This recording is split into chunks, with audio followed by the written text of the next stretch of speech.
Elhamdülillahi Rabbil alemin. Vessalatu vesselamu ala eşrefil enbiya'i vel murselin. Nebiyyina Muhammedin ve ala alihi ve ashabihi ecma'in. Esselamu aleyküm ve rahmetullahi ve berekatuhu.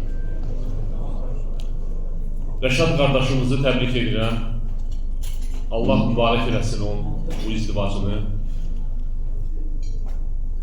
Və qardaşımıza Peyğəmbərimiz sallallahu aleyhi və səlləmin yeni evlilərə etdiyi duanı deyirəm.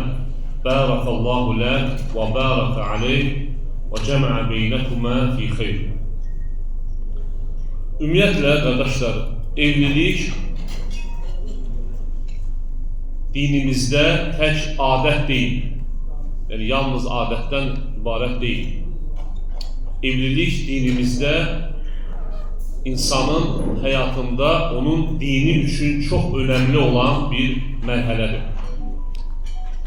Və ona görə də Peyğəmbərimiz sallallahu aleyhi və səlləm evliliyi dinin yarısı adlandırıb.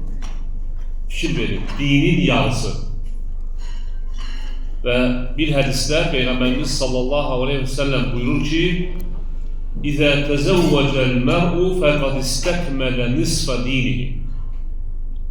Əgər bir kişi evlənərsə, artıq dininin yarısını tamamlamış olur. Fəliyyəttəqilləhə fil nisfil bəqi.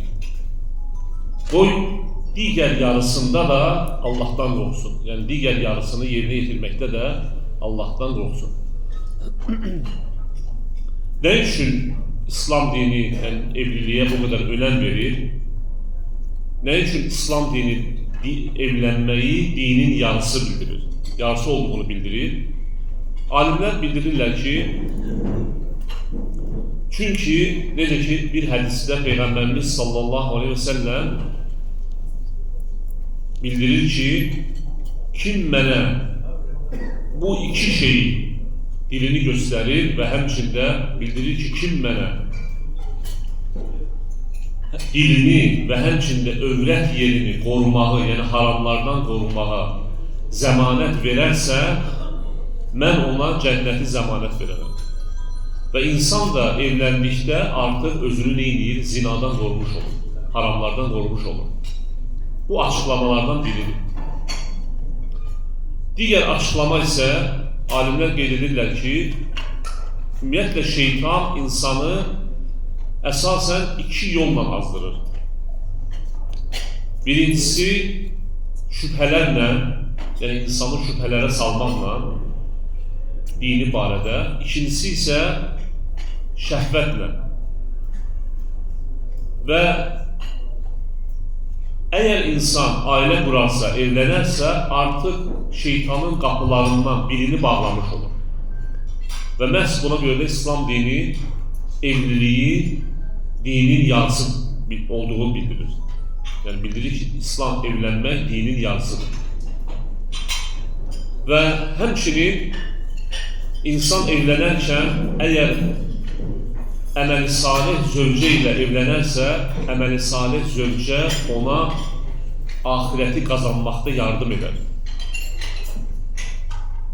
Və necə ki, bir hədisdə Peyğəmbərimiz sallallahu aleyhi və səlləmdən soruşurlar ki, ey Allahın elçisi, eyyül məli nəttəxiz, yəni dünya neymətlərindən, dünya malından nə əldə edək, nəyi əldə etməyi məsləhət görürsən? Peyğəmbərimiz sallallahu aleyhi və səlləm nə buyurur? Liyyəttəxiz əhədukum lisənən zəkiran və qalbən şəkiran və zəvcətən müminətən tu'inu əhədəkum əmral əxirə fi əmril əxirə. Peyğəmbərimiz sallallahu aleyhi və səlləm buyurur ki, qoy sizlərdən biri Allahı çox zikr edən dil, Allaha şükr edən qəlb və həmçində ona, insana, yəni kişiyə axirəti qazanmağa yardım edən mömin zövcə əldə etsin.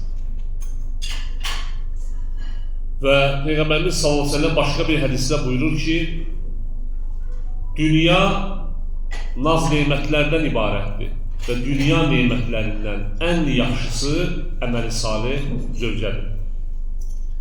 Və ona görə evlənmək bu baxımdan dinin yarısı sayılır.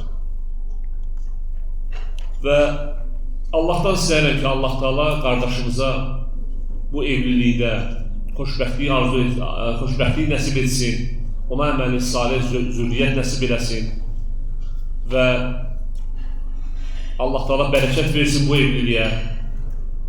Həmçinin qardaşlar, biz Ramazan ayındayıq və bugün artıq Ramazan ayının yarısını tamamladıq.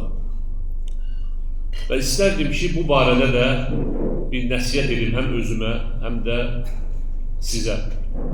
Ümumiyyətlə, sələflər Ramazan ayı azaldıqca ibadəti çoxaldardılar. Və baxın, bugün artıq Ramazan ayının yarısı tamamlandı. Halbuki dünənləri biz Ramazan ayını qarşılayırdıq. Fikir verin, necə tez gəlib keçdi. Və bu da uca Allahın əyyəmən mə'dudət, yəni Ramazan sayılı günlərdir ayəsinin təsdiqidir. Çünki mə'dudət nə deməkdir? Sayılı günlər, yəni sayıla bilən, barmaqla sayıla bilən günlərdir. O şey ki, barmaqla sayıla bilir, o tez qutarır, tez bitir. Və biz də təcrübə ilə, yəni ümumiyyətlə şahidi oluruq ki, həmişə Ramazanın son günləri, yəni 15 yarısından sonraki günləri əvvəlki günlərdən daha tez keçir. Və buna görə də biz nə etməliyik? İlk növbədə özümüzü hesaba çəkməliyik. Yəni artıq Ramazanın yarısı yerdə qalır. Özümüzü hesaba çəkməliyik. Yəni bu Ramazanın 15 günü keçdi. Bu 15 gündə biz Allaha layiqincə ibadət etdikmi? Layiqincə Quran oxuduqmu? Sədəqə verdikmi? Zikr elədikmi? Quran oxuduqmu? Əgər insan görsə ki, bəli, bu 15 gündə Allaha kifayət qədər, yəni kifayət qədər sözsüz ki, mümkün deyil, yəni bacardığı qədər ibadət edir, bilsin ki, bu Allahın ona lütfüdür, mərhəmətidir. Və buna görə nə etməlidir? İlk növbədə Allahdan qəbul istəməlidir, yəni Allah onun bu ibadətlərini qəbul etsin ondan. Çünki əsas məsələ ibadət etmək deyil, əsas məsələ bu ibadətin qəbul olmasıdır. Və qəbul edən də Allahdır. Və Allahdan qəbul istəməlidir, arxain olmamalıdır ibadətin çoxluğuna. Və həmçində nə etməlidir? Davam etməlidir, Allahdan sabitlik istəməlidir. Yəni bu ibadətləri davam etməkdə Allahdan sabitlik istəməlidir. Yox, əgər insan bu ötən 15 gündə naqisliyə yol veribsə, hansı ki halımız budur, yəni əsl halımız budur. Əgər naqisliyə yol veribsə, nöqsanlara yol veribsə, kifayət qədər ibadət etməyibsə, o halda nə etməlidir? Növbəti 15 gündə çalışmalıdır, bunları tamamlasın. Çünki Rəbbimiz bağışlayandır. Rəbbimiz, Allah Taala ona dönməyi, dönən qulunu sevir. Əgər Allah Taala günah edəni tövbəsini qəbul edirsə, hətta böyük günah sahiblərinin belə günahlarını qəbul edir, tövbəsini qəbul edirsə, o ki qaldı nöqsanları, keçən 15 gündə hansısa nöqsanlara görə Allaha dönəni Allah Taala qəbul edəcək. Allah sevir ki, qulu ona dönsün.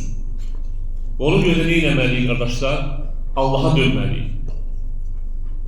Allaha dönməliyik və əvvəlki günlərdə etdiyimiz səhvləri növbəti 15 gündə etməməliyik. Çünki növbəti 15 gün, qardaşlar, Ramazan ayının yarısı keçib, lakin ən fəzilətli günləri qabaqdadır. Ən fəzilətli günləri qabaqdadır. Qarşıda son 10 gecə gəlir. Qədir gecəsi gəlir.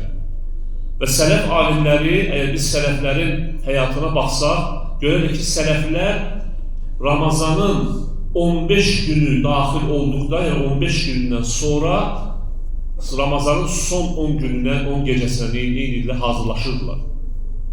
Və Peyğəmbərimiz sallallahu aleyhi və səlləm də Ramazanın son günlərini daha çox ibadətlə geçirir. Bayaq qeyd edədiyim kimi, yəni sələflər Ramazan azaldıqca ibadəti çoxaldırdılar. Və qarşıdan son 10 gecə gəlir. Ramazanın son 10 günü gəlir.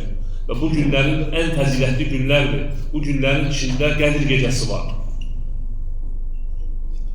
Və ona görə insan nə etməlidir? Çalışmalıdır. Bu son günlərdə daha da artırmalıdır ibadəti.